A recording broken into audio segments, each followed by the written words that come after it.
Hello, everybody, and welcome back to the Bundesliga Show, brought to you by Over the Bar. Not sure why our intro video didn't come on there, but anyway, you get to see our faces just as quickly. So, what's not to like?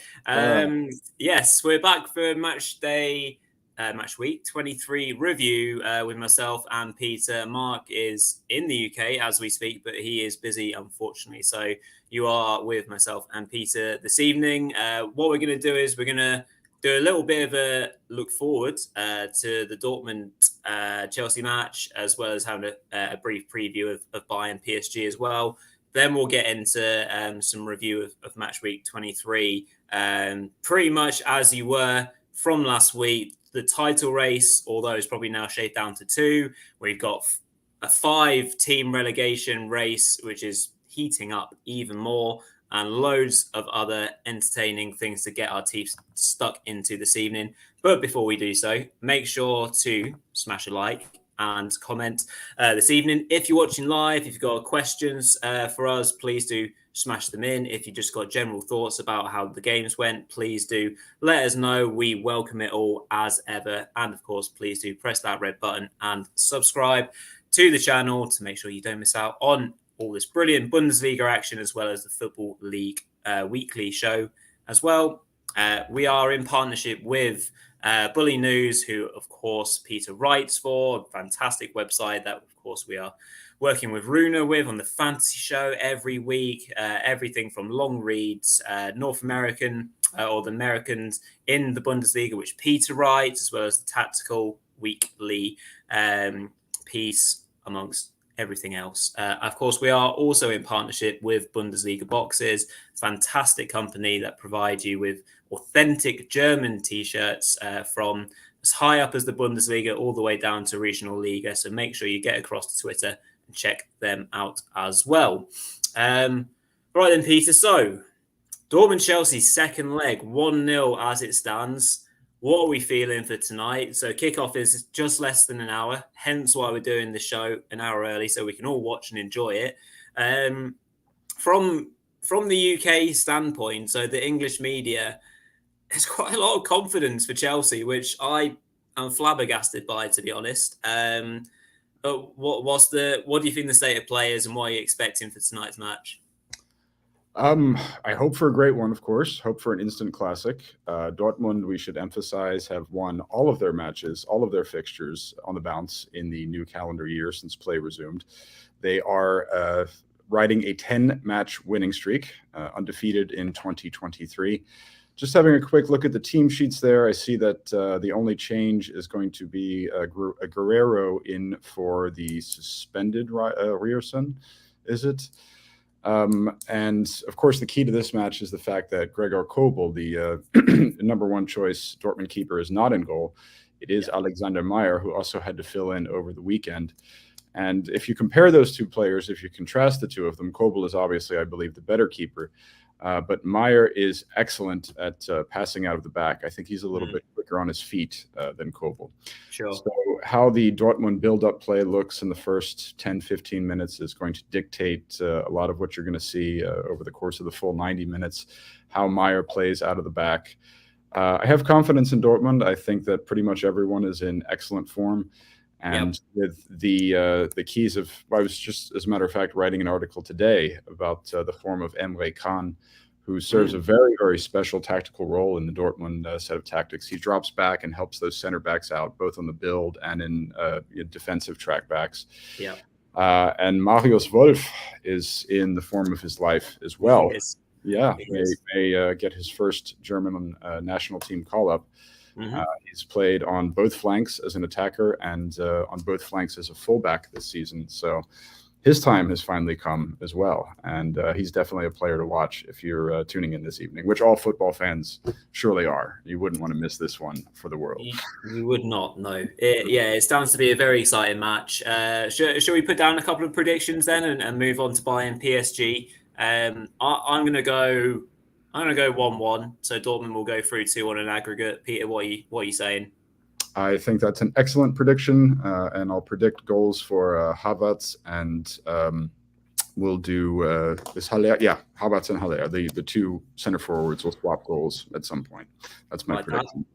Excellent. Well, you heard it here first. Get your money on that. Brill. So that's obviously a really big Champions League game that is happening this evening. And tomorrow there is yet another one because we have Bayern versus PSG. Same scoreline, 1-0 in favour of the German side as it stands. There is no Neymar.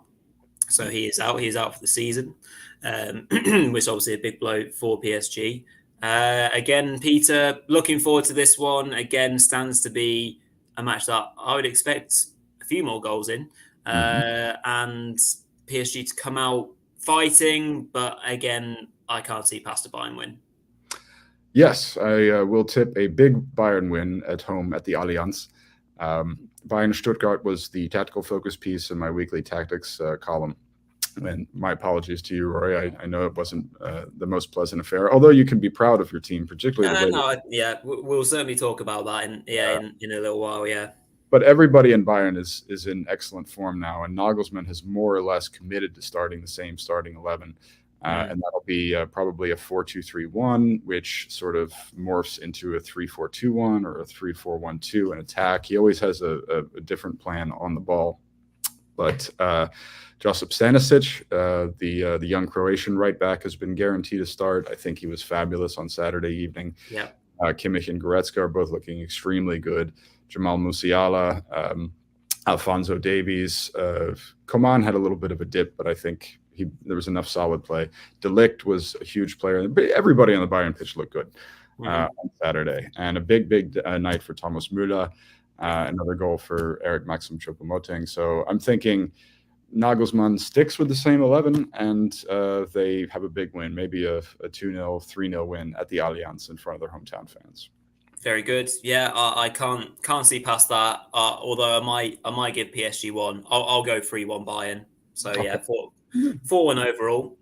So yeah, lots to look forward to this week. Alongside, of course, the Europa League swinging back into action, and Leverkusen, Union, and Freiburg will be diving into action as well. Some good draws for particularly Leverkusen and Union quickly, Peter, and slightly trickier for Freiburg. Do we think they'll be taking this competition seriously in and amongst a bit of a drop in form with the Bundesliga? Obviously, we'll come to their games in a bit as well. Freiburg has a tough task ahead of them, traveling to Turin, or what do we call that city in English? It's Turin. Yeah. Okay. Oh yes, the Shroud of Turin, of course. Yes. It's going to be tough. Freiburg was Streich deployed some zany tactics over the weekend. He was dealing with some absences, of course. But I hope that it is my great hope that he was playing his real tactics, a 4-4-2 with a short striker that is quite effective, close to his vest. And that, it's a huge night for German football. Freiburg and Juventus have never met, ever. So it's something those of us who are football diehards in the Bundesrepublik are hoping that Freiburg really represent as well. Wouldn't necessarily be surprised if they didn't. Union and Leverkusen should definitely win. They got a soft draw with the Belgian team St. Giles or Union. Yeah, it's Union versus Union, and the Hungarian team Fenerbahce. How do you? What would be your? I think it's probably best I just don't bother trying. But yeah, no, exciting nonetheless. And, we want to see these Bundesliga sides representing the league and doing really well.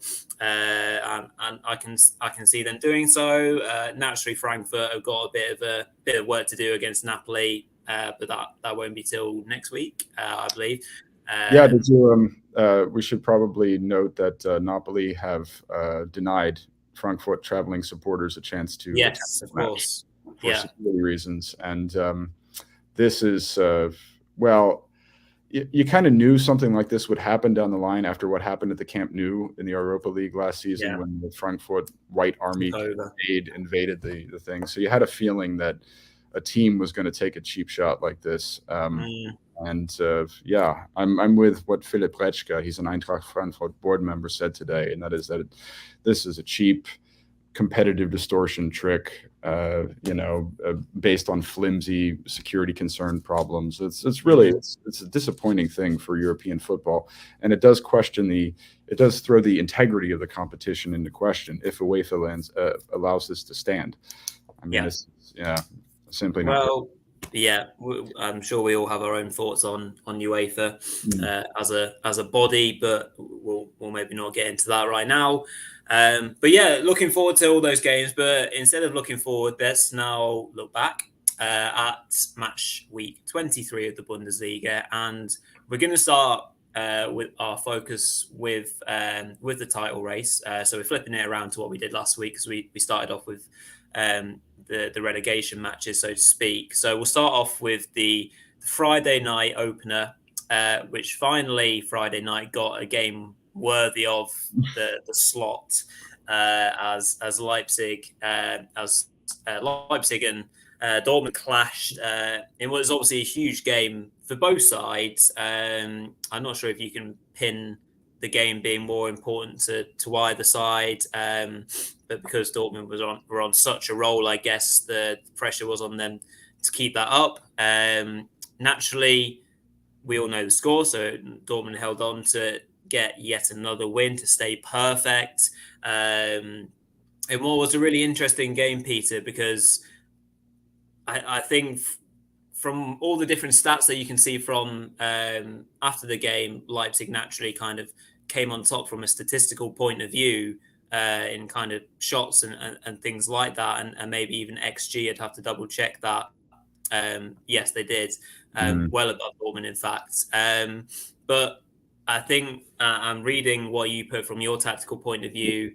Terzic got things right, and Rosa maybe just overthought things a little bit, and it kind of led to an RB Leipzig side who couldn't really get a hold of things. The way that they set up, Hauslenberg was exposed quite badly. Szoboszlai and Forsberg could not get into the match. And, well, we can talk about the pattern of play in terms of the goals that actually happened, but interesting to see what you made of Leipzig's efforts or performance. The first important thing to note is that this does really put a huge dent in Leipzig's title hopes. I mean, it was a huge match for them. And you say overthought. I might make the case that Rosa underthought it a little bit, because he was trying to get this Red Bull 4-2-2-2 system back in play. You know, this is the Red Bull system since Ralf Rangnick, who was also at Hoffenheim and then later at Manchester United, attempted, since he built the club, since he built the culture at the club, Leipzig are supposed to, the German Red Bulls on parade are supposed to run this 4-2-2-2, with Timo Werner on the left lane. That was what Julian Nagelsmann frequently did. And that's what Domenico Tedesco didn't do, and that's what Marco Rose is supposed to do. And the system was inherently flawed because Forsberg and Szoboszlai were having some difficulty operating with the build-up play central on the approach. And furthermore, Nkunku, whom was injured again, he aggravated an injury, and he'll be out for the next month. Really, he did not look like he was ready to start. Rosa later admitted that he should have taken him out earlier. He was simply stale and late in timing-wise. His touch wasn't very clean. It wasn't very neat. So he actually got away with a nasty tackle in the first half, didn't he? Yes. He was late on. I can't remember who the player was, but it wasn't. Yeah, it was not particularly clever, or because he was late in his timing. Yeah, I don't lend a lot of credence to the XG stats in this particular case, because a lot of it came when Leipzig really came on towards the end. When Dortmund were sort of in managerial or administrative mode, whatever way you want to put it. I think this was very much a deserved victory for Dortmund. Tactically, Rosa just got everything wrong. And I'll use the word underthought again. I mean, he just was like, okay, I'm going to roll out the 4-2-2-2, and the German Red Bull on parade culture is going to take over, and it didn't, because there was everything was wrong. Nkunku's acuity was off. Forsberg and Soboslai were having difficulty. Halstenberg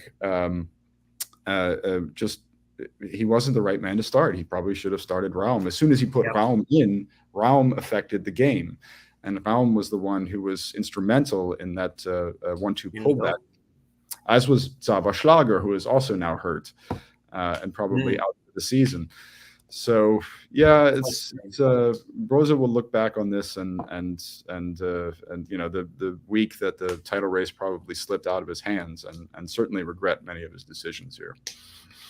Yeah. I'm guessing that we agree with the penalty that was given. Not a tremendous amount of contact by Blaswich, but when Royce is running at that pace, I'm guessing we're okay with that. I thought it was a penalty. I don't think you can overturn that. And then do we agree with the goal? Of course, that was ruled out for would have been another goal for Julian Brandt as he controlled, I think, a Jude Bellingham diagonal ball over the top with eventually his arm. So you in agreement with the VAR decisions, the refereeing decisions in that respect?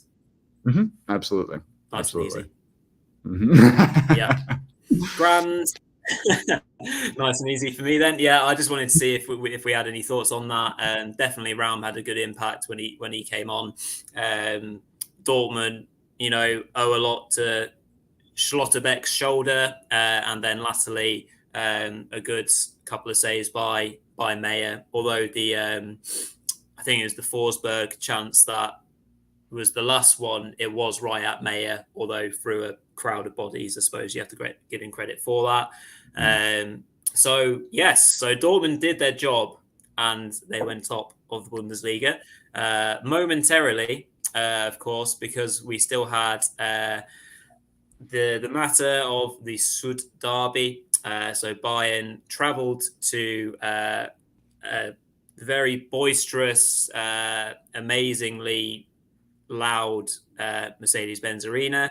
It looked an incredible atmosphere for Stuttgart, but it was an interesting match. And as you said earlier, Peter, not an ideal result, of course, for my boys, but again, there were signs of I can be slightly pleased or encouraged by parts of it.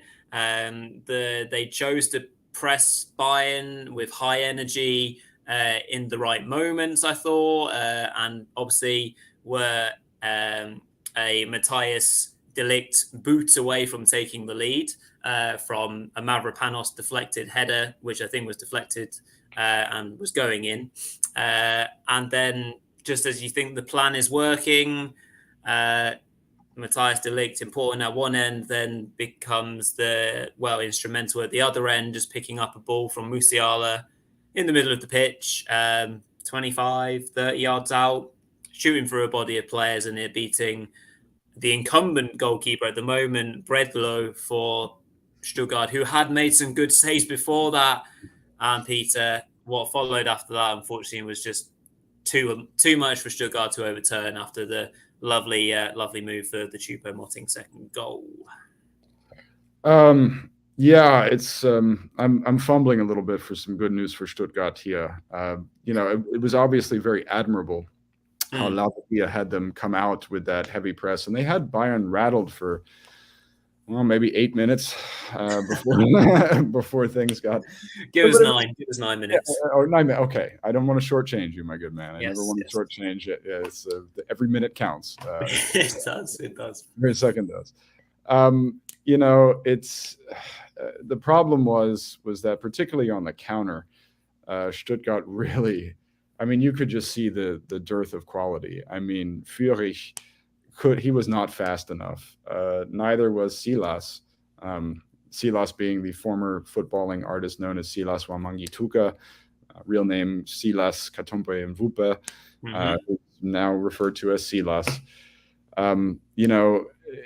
Labadia directly called him out for not having the speed, not having the touch, not actually really filling in as a lead striker very well at all. And that was at a Monday press conference where the VfB Stuttgart sporting director, Fabian Wohlgemuth, said the same thing. So, you think, aren't you being a little bit rough on the lad? I mean, he had that horrible ACL tear, and then all of this business with his name and everything, and he's been through the German courts and whatnot. Seems like a lousy thing to do to talk a guy who's doing his best to fill in for, as a lead striker when he's really a right wing player who works better on a split stagger with somebody like Sosa. Yep. We have that problem, and you also have the problem of Bredlov, as you brought up, that he was not cutting a fine figure at all on that goal. I know he was a little bit screened by Mavropanos, and Mavropanos had to get out of the way. But, I mean, you have Florian Müller making mistakes, and Labadia was backing him. And then Labadia changed his mind all of a sudden and said, I'm going to go with Bredlov. And now he's making mistakes. Labadia is backing him again. I assume he's going to change his mind again. Are we going to have a freaking keeper carousel going on here in the midst of a relegation race? That's not good. Nope. Sven Mislintat got in a little bit of a dig when he was speaking. Who was he speaking with? Was it an interview with Sport 1 maybe? I forget. But in any case, Mislintat pointed out that Labadia may be not the best fit for this team. And we see, again, this team is, I know it's tough against a team like Bayern. And the way he coached his team, the way he told them to come out on the pitches is incredibly admirable. But, I mean, we just see that a lot of his tactical moves are not working. It's Anton again had problems at right back. He and Diaz, I know you're playing against Alphonso Davies and Matthias de Ligt on that side. It's hard to match their pace. It's almost impossible to match their pace. And Bayern were very, very good on this day, but it's just so much is not working. I don't know. I mean, given the state of the relegation race, when we get to it, about all the teams that are deadlocked on 19 points, Stuttgart are still better than some of the others, but there are so many problems that we have to address, and that we did just address. Hold on one second there. You can, we'll put it up. I think it's quite clear that, as you say, whilst the effort was admirable, the quality was clearly not there. Of course, they had a little bit of a late rally, thanks to a very nicely finished off goal. I must admit, gave me pleasure watching that go in by Pereira, who has also not looked the part in the slightest in a Stuttgart shirt, but his first Bundesliga goal will hopefully give him some confidence. Nicely whipped in cross by Thiago Tomas. And then Stuttgart could have actually nicked a 2-2 draw, as incredibly unwarranted perhaps as it may have been, with that Koulibaly header in injury time from a Wataru Endo cross. But yes, alas, it was too much, I'm afraid. I mean, that's what happened towards the end. I don't know how much relevance that has. I mean, it's great that Pereira got his maiden Bundesliga goal. It's great that Tomas was back on the pitch and registered an assist. It's great that Koulibaly nearly equalized there. But the goal, amazing touch by Thomas Müller off there to Choupo-Moting. I mean, that's what Thomas Müller can do. He can affect the game with one touch. Doesn't matter if he's old or slow or whatever. He knows where to touch the ball to. And that happened just prior to Nagelsmann's sending on a triple substitution. So he was bringing on Sané, Gnabry, and who else was it? Mane. Okay, Mane, Sané, Gnabry. You got some tongue twisters going on with Bayern these days. Yep. And Nagelsmann's clear instructions once he sent those guys on there was, don't get hurt. just shut it down. Just let Stuttgart come a little bit. We're not going to press. We're just going to allow them to circulate the ball a little bit. Let's get this over with and let's get on to PSG. Cool. So, I mean, yeah, they were able to furnish some excitement towards the end, but that was against a team that had stopped playing and was also. Yeah, this is true. So Bayern obviously looking strong, and maybe we'll just kind of review them and say. I just wanted to come to a question or a comment from Ballum. So I hope you're doing well this evening, Ballum. Thank you for the comments and the questions that have come in so far. Do we think that this is that the Schalke win away to Bochum, which obviously we shall review in a moment, is a good result for Stuttgart, based on obviously the relegation race as it stands? I'm not certain if it's a good result or not, to be honest, because it just feels like all of these teams down there are so incredibly reliant on their home form. But then again, having said that, Hertha's home form has only just started to pick up again. That it's just whoever wins their crucial matches at home will avoid the drop, really. And Schalke's re-emergence has been brilliant, and we will talk about them in a moment. But I can't say whether it's a good result for Stuttgart or not. I'm not sure if you'd want to chime in on that, Peter.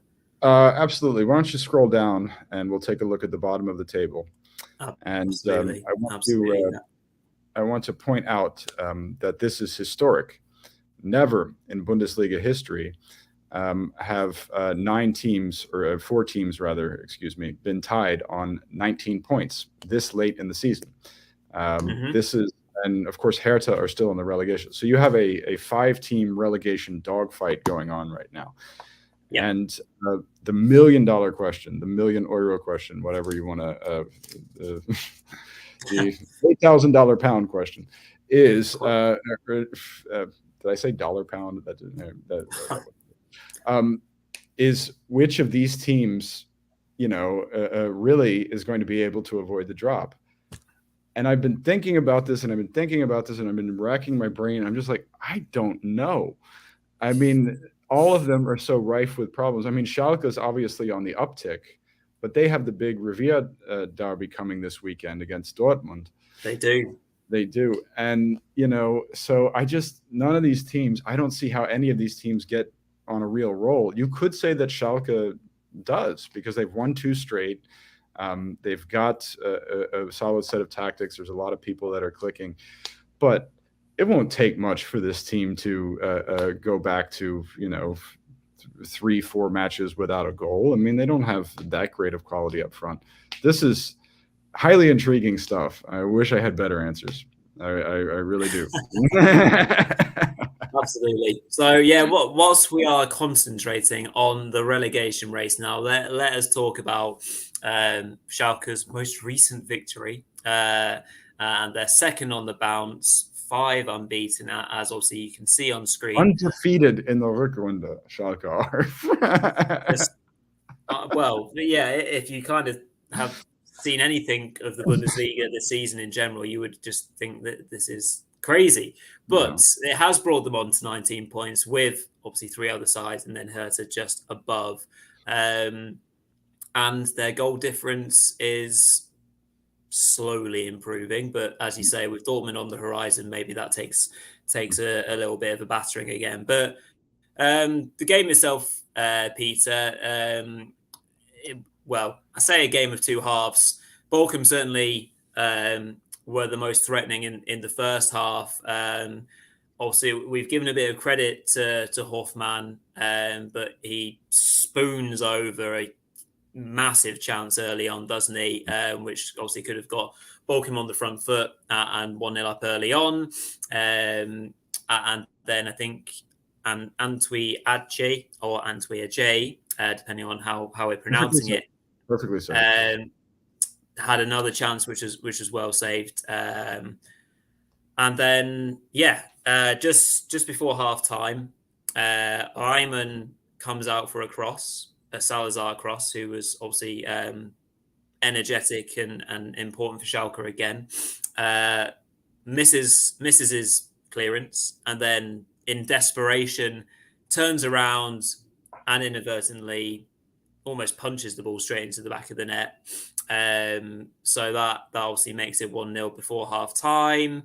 And would you say that was harsh on Bochum based on the balance of play?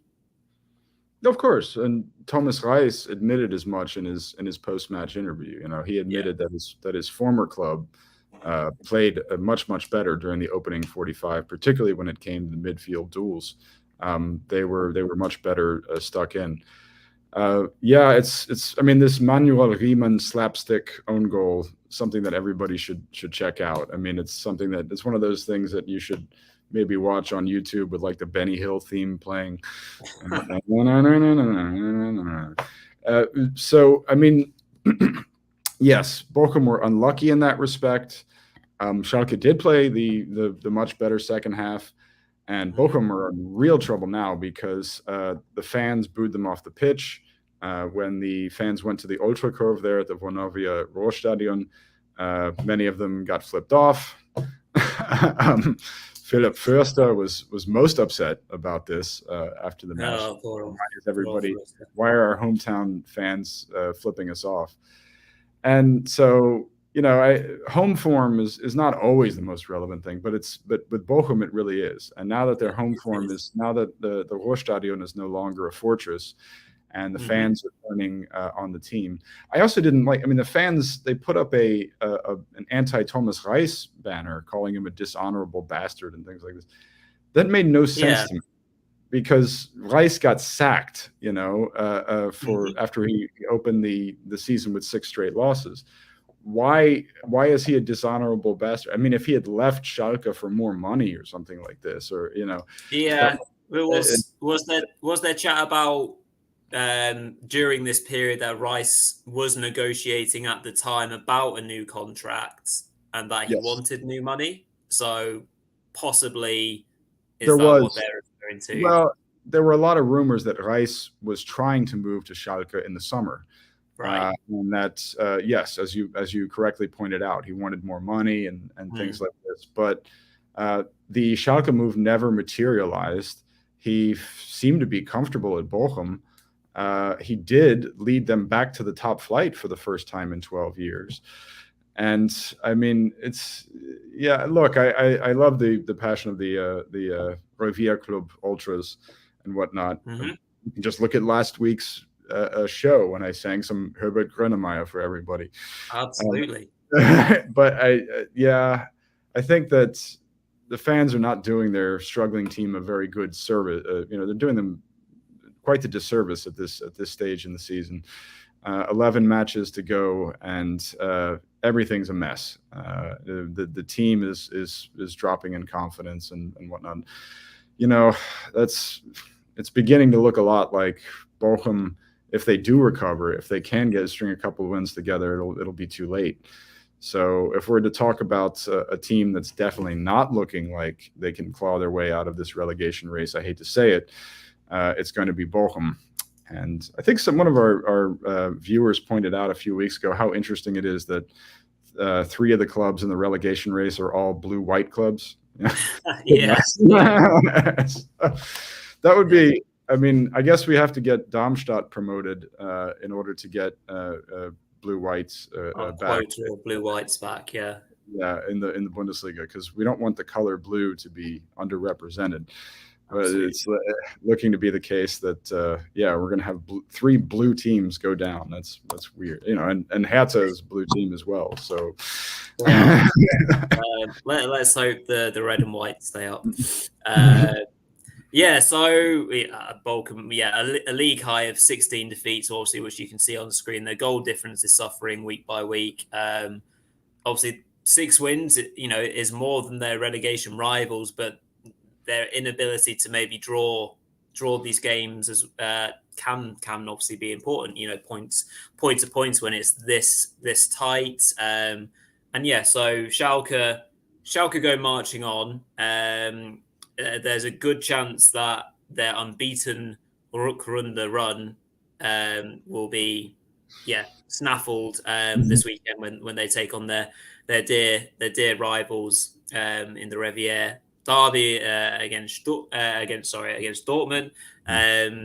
But nevertheless, as long as that is not too much of a disaster, Peter, there are certainly signs of progress. You know, the set piece move for the second goal. So Salazar cutting back a corner for Marius Bulter to drive home for kind of a load of bodies, but it found its way into the back of the net. Good piece of set play.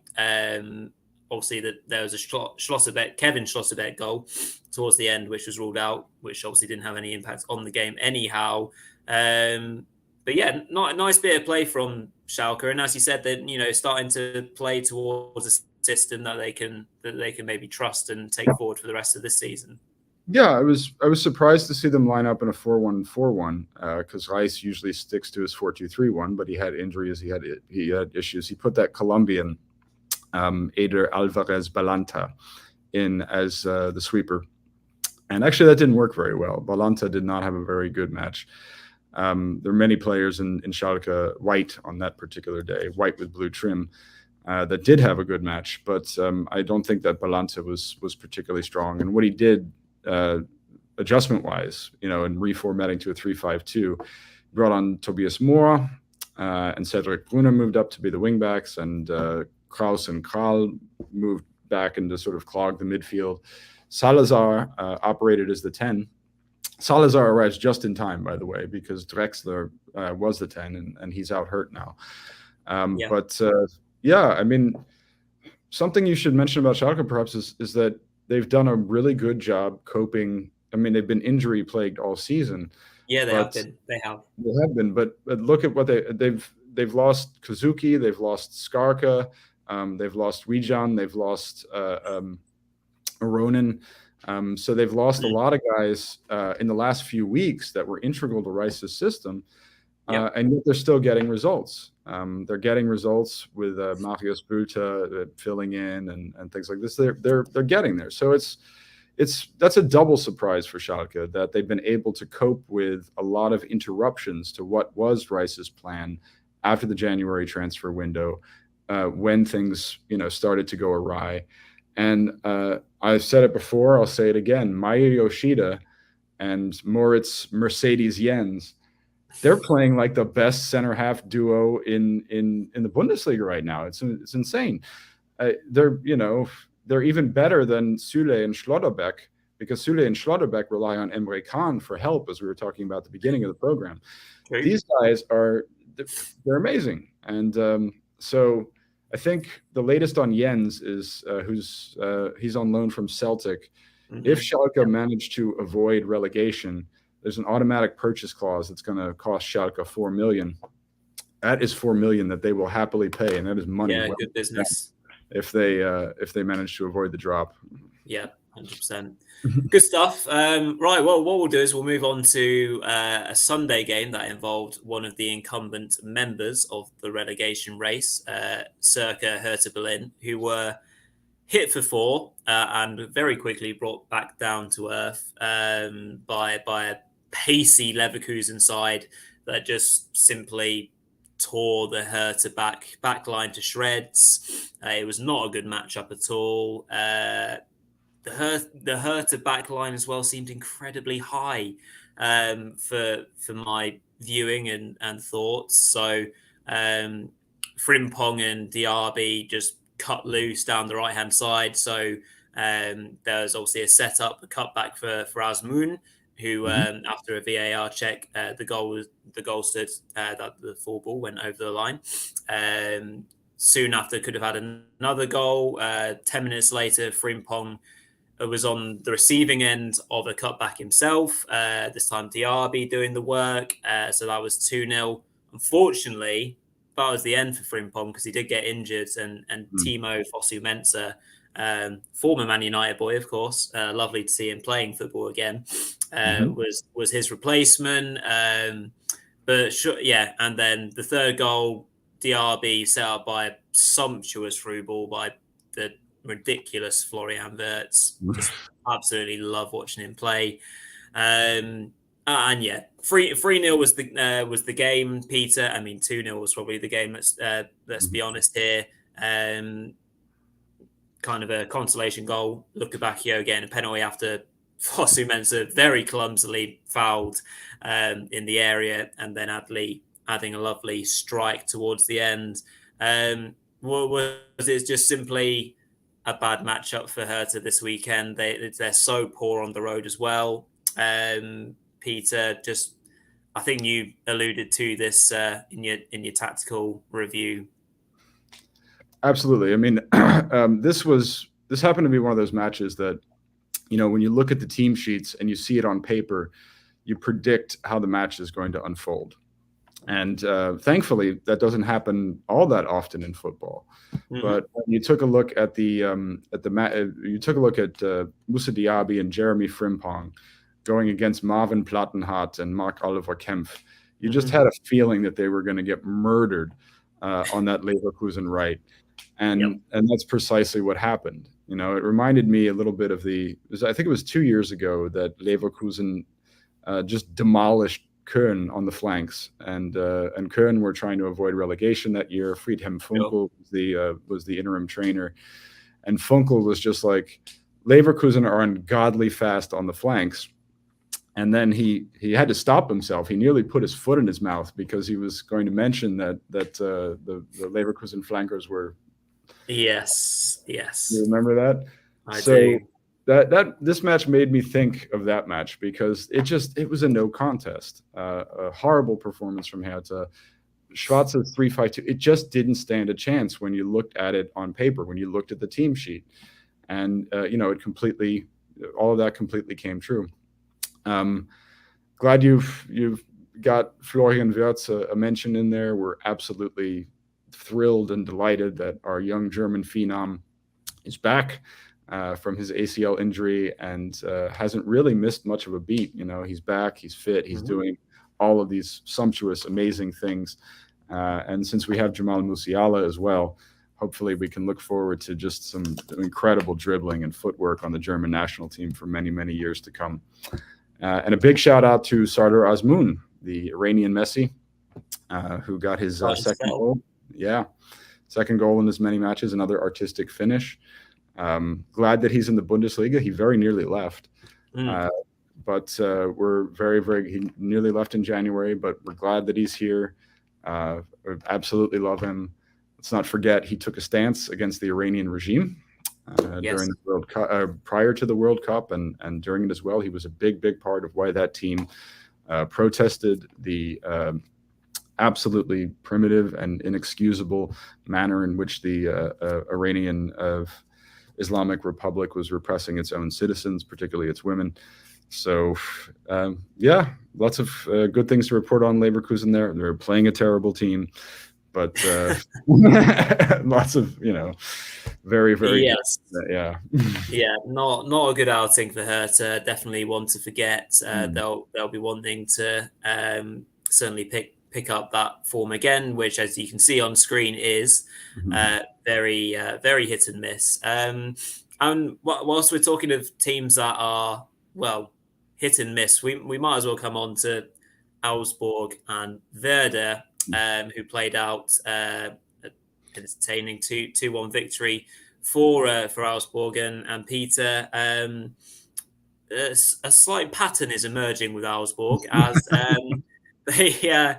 they can quite happly win at home. That's not a problem, but they can also not really be fussed, and they will constantly lose away from home. So they have won 4 from 4 at home. They have lost 4 from 4 away from home in this pattern of play. Interesting game against Werder, who obviously are only just above them in the table as it stands. That's win, lose, win, lose, win, lose, win, lose. That's, exactly how to tip an Augsburg game at this point. That's probably the pattern that will continue to the end of the season. To answer Balam's question, I do believe that they're safe. I believe that they're above the relegation fray, particularly after this win. One felt for Bremen because they were by far the better side. Marco Friedl, the young Austrian captain, the defender, remarked afterwards that Bremen essentially defeated themselves with their mistakes in this one. And they weren't able to capitalize on what were a lot of Augsburg errors, again, from Renato Vega at the center half position. It's just not working out. Don't stop it. So Yeah, I mean, it was a pretty good game from Werder, I must say, but they didn't take their chances. Niklas Schmidt, you recall that chance in the match. I mean, he had wide open Marvin Duksch, and he could have taken a couple more touches himself. So the focus just wasn't there. That's, well, yeah, they defeated themselves. I mean, these are a couple of mid-table sides that are safe. I don't think either one is going to be pulled into the relegation fray. The European dream is obviously over for Bremen after this. Augsburg never really had it, although we thought they might get there with all of the big January signings. But yeah, that's really all to say about that. Pity for Bremen. Pity for them, I would say. Yeah, absolutely. Yeah, I would agree with your remarks that they are two mid-table sides in the fact that I don't expect them to be dragged into this relegation race. Can't see it being beyond those bottom five. Don't forget to, with Augsburg, pre-order the shirts, because every year when they avoid relegation, the club releases these shirts that say, I saw Balam also asked how many FC Kaiserslautern shirts I own. I don't think I can admit that on this on this pod just yet. Maybe I'll wear one next week. We'll see. But the Augsburg shirt, whenever they avoid relegation, it's this like really cool 8-bit Nintendo. You know, you have passed level 10 onto level 11, and they do it every year. So it's really, really cool. Nice. I highly suggest getting in the club shop and pre-ordering those, because they're going to avoid relegation this year again, and they're going to print up some more of those shirts, and they're a wonderful addition to your collection. Yeah, absolutely. Well, I shall look into that myself. My collection is ever growing. But yeah, important win for Augsburg as their crazy pattern of form continues, and yeah, unlucky on Werder. But alas, we shall move on, and we'll move on to a game that, again, on paper, from a scoreline point of view, maybe didn't look like the most thrilling, but Mainz versus Hoffenheim, Peter, was actually quite an enjoyable, entertaining game when you look at it, and it was another defeat for the Sinsheim club. So they are in direct trouble in the bottom three as things stand. It was Barreiro's strike from obviously an initial first save from Baumann, where they get their goal from. But Mainz just are a team that are really on the up. They're one of the form sides in the Bundesliga, and they could have added a bit of gloss to their scoreline. Obviously, Ingvartsen had a goal chalked off. The youngster Viper could have had a couple more Bundesliga goals adding to his one that he already got. He's cool. Every time he comes on, you feel like, I don't know, that's wouldn't it be cool if they had like an actual Viper, to have a Viper, a rubber snake in the stands every time he comes on. Every time he scores. That would be really cool. Yeah. Mainz, as you correctly point out, are in excellent form. I've been tipping them for the Conference League spot, I think 3 weeks in a row now, and it's a good thing I'm right about something. I get some things right, I get some things wrong. That's part of the nature of the business. It was a great game for Mainz. Even though the scoreline was only 1-0, Mainz really were in full control for the full 90 minutes. Bo Svensson's engine, his machine, is running impeccably well. Yeah. And I really, I loved the play of the two former Eintracht Frankfurt players, Danny Da Costa, who has still displaced Captain Sylvan Widmer. Yeah, he's keeping the captain out. Yeah, and what a game from him. And also Dominic Hardcore, who had to be subbed off at the half. I thought initially that when Svensson subbed him off for Stach, it was a tactical change. I think he was not feeling too well, so it might have had something to do with illness or light injury. Yeah. But even that worked. He took off Kua, who was one of the best players in the first half, and brought on Stach. Sort of a what's the phrasing you could use? I mean, Core is like a midfield destructor, and Stach is kind of more like a conductor. And the two styles worked well in both 45s. So Svensson's a great trainer. I'm going to hate when he goes to the Premiership. Yeah. Yeah, but yes, the Mainz project, it's all working. Ajorques and Hansha Olsen, these 2 signings from the January transfer window, they've been amazing. They've they've absolutely helped this team up its game. 2 great targeted signings. A Kaiserslautern fan should not be heaping all of this praise on Mainz. I know that they're, okay, some of my hometown people are not going to like it, but I have to say they're just a good team. What can I say? Yeah, absolutely. 19 goals in 8 games since the winter break, 4 on the bounce with 11 goals and only conceding 3. The stats don't lie. They have been terrific. The stats also don't lie for Hoffenheim. Lost 6 straight matches for the first time since 2012.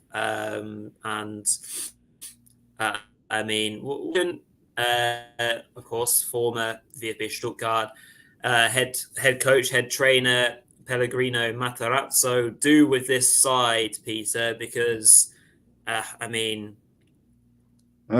a team that surely should not be in this mess. Yeah, I write about Matarazzo's tactics every week in my Americans in the Bundesliga column, and I just completed a sort of a deeper scout of the game. He tried his 4th novel tactical constellation, a 4-2-3-1 this time. I was looking for some positives. I gave him a B level grade last week because I thought that the team played, pretty. There was a lot of encouraging signs in the loss against Dortmund, but I think we're back to square one here after this match. I think that he just. Matarazzo was talking after the match about how he saw some patterns. I didn't see any patterns in the Sinsheimer play. I didn't see anything that resembled a footballing thesis. So, it's back to square one, back to the drawing board, whatever way you want to say it. He's got to all of a sudden scratch all of this and come up with something new, because the light progress that they were making in the coming weeks, or in the recent weeks, has all been washed away now. That's just the way it is. Yeah, absolutely. And now have the second most amount of defeats in the Bundesliga. When you consider where they were at the front end of this season, is quite the fall. Their goal difference is similar enough to Stuttgart's and Hertha's to maybe not be a problem in that respect. And they can recover, but for now, it's still looking pretty grim. Yeah, we need to mention Dietmar Hopp's announcement this week that he wanted to return Hoffenheim to 50+1. That is something that actually basically a footballing earthquake in the German football scene. Perhaps we'll talk about that in greater depth in another week. But massive shift in German football fandom's perception of Hoffenheim as we see how Hopp plans to do this over the coming weeks. Yeah, absolutely.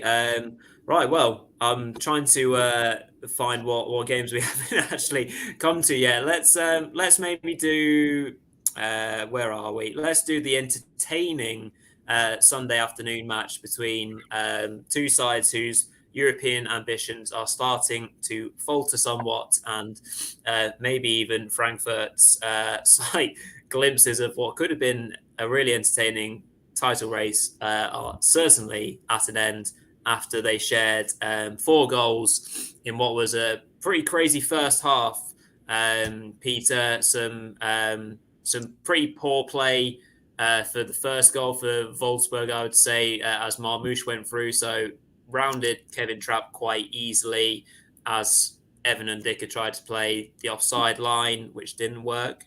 So maybe I'm being too harsh, but I thought there are 2 errors within that to go 1-0 up. But Frankfurt responded really well off the back of 2 pretty good crosses.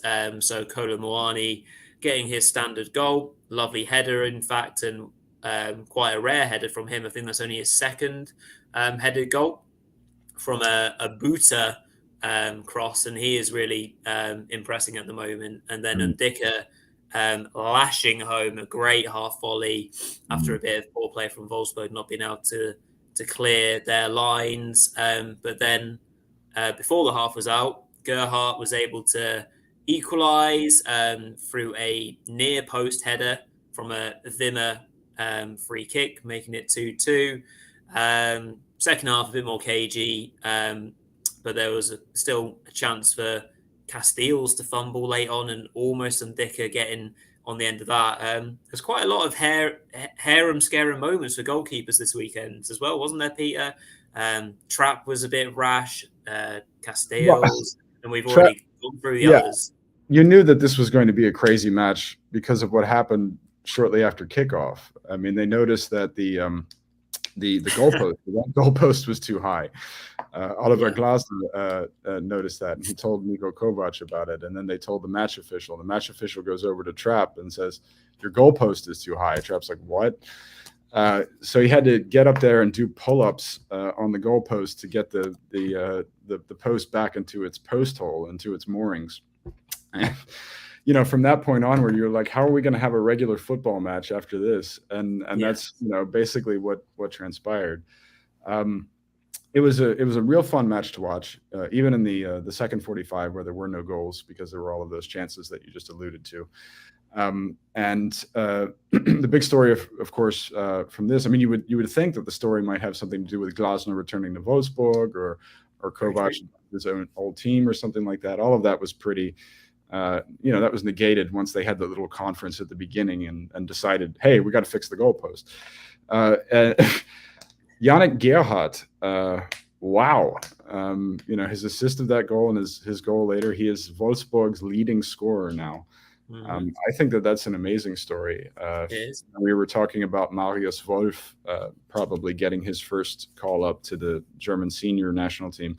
I would probably nominate Gerhardt as well at this point in the form that he's in. And if you take that together with Niklas Füllkrug, you have three late bloomers who've been called up to the national team this year. Guys who represented the country at youth level, but then sort of went away and then didn't get their first national team call up until they were in their late 20s. So that's what I think is most interesting about that match. It was a fun match. It's hard to glean lessons from it because it was just, there was so much slapstick, there was so much goofiness going on and whatnot. But yes. Well, one thing that I took from this, and Gerhardt, so he's got 6 goals and 2 assists now in the Bundesliga. His previous best was 2 goals, so absolutely smashing it, as you say. Kolo Muani getting his 11th goal, and he's already got 10 assists alongside that, so he's contributed more goals than any player so far this Bundesliga season. But Kolo Muani only has 1 more goal than Dodi Lukebakio in the Bundesliga. I find that crazy. I don't know where Lukebakio's 10 goals have come from. I must have missed them all. He's scored a few recently, but when I was looking at that earlier, I think he scored 3 from. How many has he scored from the spot? 4. Definitely. Yeah, he's converted 4 penalties. He's the Hertha's main penalty taker, and actually he's always takes the ball away from his teammates when it comes time to take a spot kick, which is something that, it's sort of controversial. I mean, look, the race for the Golden Cannon this year is marvelous. I'm sorry to see that Nkunku got hurt, because he could have caught up there. But Vincenzo Grifo's in it. Jamal Musiala is in it. Julian Brandt is catching up at this point. Guess we don't really miss Robert Lewandowski. I mean, the race for the Golden Cannon wasn't particularly all that fun when Robert Lewandowski was playing in the Bundesliga. Absolutely agreed. No, it is nice having a bit of fresh kind of talent and excitement to that kind of chase. Absolutely. Right, good stuff. So we'll just close up paying tribute or acknowledging the 2 stalemates that obviously were 0-0 draws, including Union and Köln, 2 sides that at the moment are struggling to score, and Freiburg and Gladbach, which was actually quite filled with happenings, shall we speak. Not only Remy Bensebaini being involved in all sorts of things, as well as a rather not so perfect moment getting sent off very, very quickly for 2 yellow cards. For being a total idiot. I mean, yes, you know, with his little sardonic. So a player being very heavily linked to a move to BVB as well, Peter. I think the fan base are quite torn on this because he's obviously a player that will bring a lot to the Dortmund side, but is he more trouble than he's worth? Well, first of all, I don't know if Bensebaini is going to Dortmund. I don't believe these rumors that Bensebaini is in agreement with Dortmund any more than I believe the ones that Daichi Kamada is. These have they've been reported upon falsely more times than I can count. To the point that, you know, when I see them pop up, when I'm reviewing German news sources, I don't even bother to write the article for Bulinews anymore because we've reported, you know, Bensebaini in agreement with Dortmund, Kamada in agreement with Dortmund. We've reported this, no joke, like 3 or 4 times for both players. So I don't know if they're going there at all. I mean, Gladbach, what they need to do in order to get out of this mid-table mediocrity that we've been talking about is they need to offload the guys that don't want to be there anymore. And that means Remy Bensebaini, it means Marcus Thuram, it means, you know, there's all sorts of players who are leaving, who have expiring contracts and need to get elsewhere while they rebuild with players who are committed to the team and who are committed to the mission. I mean, they just, when Marco Rose left and then what do you call it? Max Ebel also left. I mean, there's just the heart and soul came out of the team's long-term mission.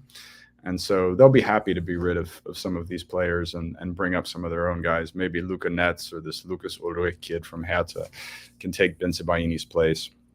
I'm not saying that Bensebaini or Kamada are going to Dortmund until I see them in the freaking shirt, because I'm tired of reporting on this stuff that is just patently untrue. Absolutely. That's probably a fairly good and okay place to leave tonight's show. And so myself and Peter will be able to whiz off and watch the match. We'll just be kicking off right now. Just a nice little comment coming in from Jason Drake. Been watching the Bundesliga for about 10 years now. Only second season playing Bundesliga fantasy. Nice to be part of what's hopefully building a great community. So I hope you are enjoying the shows at the moment, Jason, the fantasy show, and obviously tonight's show as well. Great. The Over the Bar Village Footballer Bulinews partnership is a wonderful community, and we're very, very grateful for all of those who come to participate in Europe's best football league with us. So thank you very much, Jason. That's a great comment. Yeah, absolutely agreed. So yeah, all there is to say is thank you very much for everyone that has tuned in this evening. And if you're watching this subsequently or tuning into the podcast, hope that you've enjoyed tonight's show. Hope that you enjoy all the football that is to come this week. There's plenty to look forward to. Make sure you do. Remember to smash a like on the video. Comment subsequently if you've not watched live with us this evening, and subscribe by pressing that big red button.